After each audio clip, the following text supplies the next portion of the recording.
আরে কি হয়েছে তোমার? এভাবে আসো কেন? কি হয়েছে আপনার? আপু, আমি না খুব বিপদে আছি আমার বাচ্চাটাকে নিয়ে। আমার একটা উপকার করেন না? আচ্ছা ভেতরে আসুন। ধন্যবাদ আপনাকে। এবার বলেন তো কি হয়েছে? আসলে আমার বাচ্চার খাবার নেই। সকালবেলায় ওর দুধ ফুরিয়েছে, আর আমি তো মানুষের বাসায় কাজ করি। আজকে আমার শরীরটাও খুব খারাপ লাগছিল, তার জন্য কাজে যায়নি। আমার বাচ্চাটা সকাল থেকে খুব কান্নাকাটি করছে, ক্ষুধা পেয়েছে হয়তো। আমাকে কিছু টাকা দেন না, আমি কথা দিচ্ছি আপনার বাসায় যা যা কাজ করা লাগে সব আমি করে দিব। তার বিনিময়ে আমাকে কিছু টাকা দেন, আমি আমার বাচ্চার জন্য দুধ কিনে নিব। কি বলেন?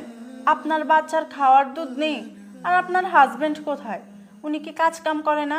আপু, সে কথা কি আর বলবো। আমার সন্তান যখন আমার গর্ভে ছিল তখনই আমার স্বামী আমাকে ছেড়ে চলে গিয়েছে। কি বলো? তোমার হাজবেন্ড তোমাকে ছেড়ে গিয়েছে? কিন্তু কেন? আপু, তার পরিবার চেয়েছিল আমার ছেলে বাবু হোক, কিন্তু সবই তো উপরওয়ালার ইচ্ছে বলুন। ছেলে মেয়ে জন্ম দেয় কি আমাদের হাতে? সব তো আল্লাহর সৃষ্টি।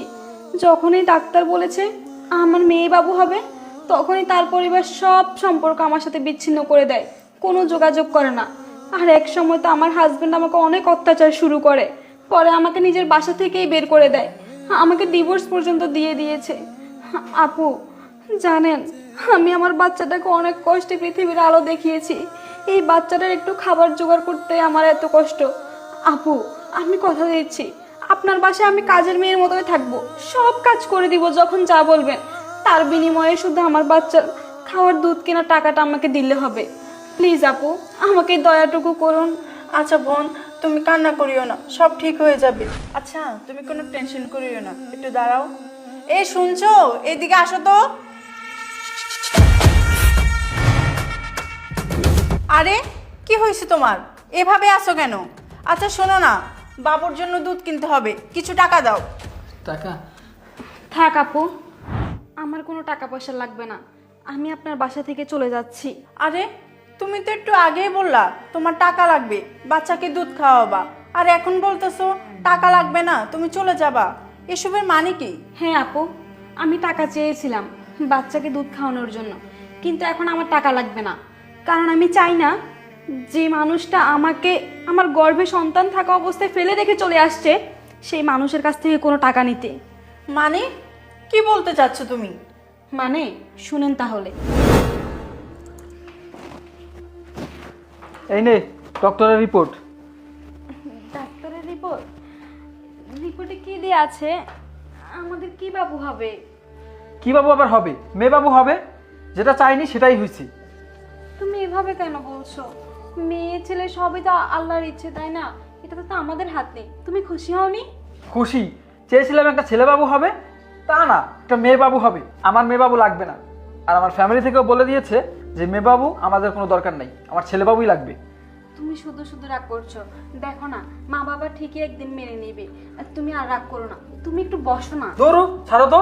বললাম না আমার মেয়ে বাবু লাগবে না, আমার ছেলে বাবুই লাগবে। আর আমি তোমার সাথে সংসার করতে পারবো না। তুমি এসব কি বলছো জিসান? তোমার মাথা ঠিক আছে?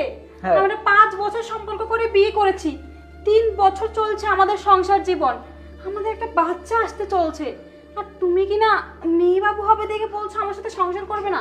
শোনো, তোমার মাথাটা খুব গরম, আমি বুঝতে পারছি। দেখো, তুমি আমার দিকে তাকাও। মেয়ে হলে সমস্যা কি বলো? মেয়ে তো আমাদেরই, তাই না? আমাদের না, এটা আমার না, এটা তোর বাচ্চা। আমার বাচ্চা হলে ছেলেই হতো। তুই আমার সাথে কোনো কথা বলবি না, আর আমি তোর সাথে সংসার করতে চাই না। আমি তোকে ডিভোর্স দিব, তুই আমার বাসা থেকে চলে যা। না না, তুমি এমনটা করো না প্লিজ। আমি এই মুহূর্তে বের হয়ে কোথায় যাব বলো? এই অবস্থায় আমার অনেক বিপদও তো হতে পারে। তুমি এমন করো না প্লিজ, আমি তোমার 2টা পায়ে ধরছি, প্রয়োজনে তোমার পায়ের নিচে আমাকে ঠাই দিও। দেখ, আমি তোর কোনো কথাই শুনতে চাই না। আমি যেটা বলেছি এটাই ফাইনাল। জিসান, জিসান শোনো। জিসান, এই মেয়েটা কি বলছে? এগুলা কি সত্যি? আসলে না, মানে উনি আর কি বলবে? ওনার কি বলার মতো কোনো মুখ আছে? এই কথাগুলো যদি মিথ্যে হতো তাহলে উনি অনেক আগেই আপনাকে অনেক কিছু বলতে পারতো। এই সব কিছু সত্যি। জানেন আপু, আমার সন্তান যখন আমার গর্ভে ছিল তখন এই মানুষটা আমাকে অনেক ঠকিয়েছে। দিনের পর দিন আমার উপর অনেক অত্যাচার করেছে। আমি সব কিছু মুখ বুজে সহ্য করেছি, শুধুমাত্র আমার সন্তানকে পৃথিবীর আলো দেখানোর আশায়। অথচ সে কি করলো? একসময় আমাকে বাসা থেকেই বের করে দিল। একটা বার চিন্তা করলো না আমি কোথায় যাব, এই অবস্থায় কি করব, কি করে আমি বাঁচবো, একটা বারের জন্য চিন্তা করেনি। কারণ সে তখন স্বার্থপর হয়ে গিয়েছিল, আমার কথা একবারের জন্য ভাবেনি। আচ্ছা তুমি একটা কথা বলো তো, তুমি তো আমাকে ভালোবেসে বিয়ে করেছিলে, তাহলে আজকে কেন আমার এই পরিণতি? জানো, তুমি যখন সেদিন আমাকে ছেড়ে চলে গিয়েছিলে, আমি আমার বাবার বাড়িতেও গিয়েছিলাম, কিন্তু তারাও সেদিন তাদের মেয়ে হিসেবে আমাকে স্বীকৃতি দেয়নি। তার একমাত্র কারণ তুমি। সবার বিরুদ্ধে গিয়ে ভালোবেসে তোমাকে বিয়ে করেছিলাম, আর শেষমেশ তুমিও কিনা আমার মাথার উপর ছাদটুকু কেড়ে নিলে। জানো, আমি অনেকবার ভেবেছি নিজেকে শেষ করে দিব। যতবার এই কথা ভেবেছি ততবারই মনে হয়েছে আমার গর্ভে আমার সন্তান, সে তো পৃথিবীর আলোই দেখেনি, কিভাবে তাকে এত কষ্ট দিই। তুমি কি জানো একটা মেয়ে সন্তান জন্ম দিতে কতটা কষ্ট সহ্য করতে হয়? তার চেয়ে বেশি কষ্ট সহ্য করতে হয়েছে যখন এখানে এসে দেখেছি তুমি অন্য একটা মেয়েকে নিয়ে সংসার করছো। না না, আমি আর কিছুতেই এখানে থাকবো না, আর এক মুহূর্ত না, অনেক হয়েছে। দাঁড়াও, দেখো তুমি আমার কথাটা একটু শোনো, আমার বাচ্চাটাকে একটু আমার কোলে দাও। একদম চুপ করো, তুমি আমার সন্তানকে ছোবে না তোমার ওই নোংরা হাত দিয়ে।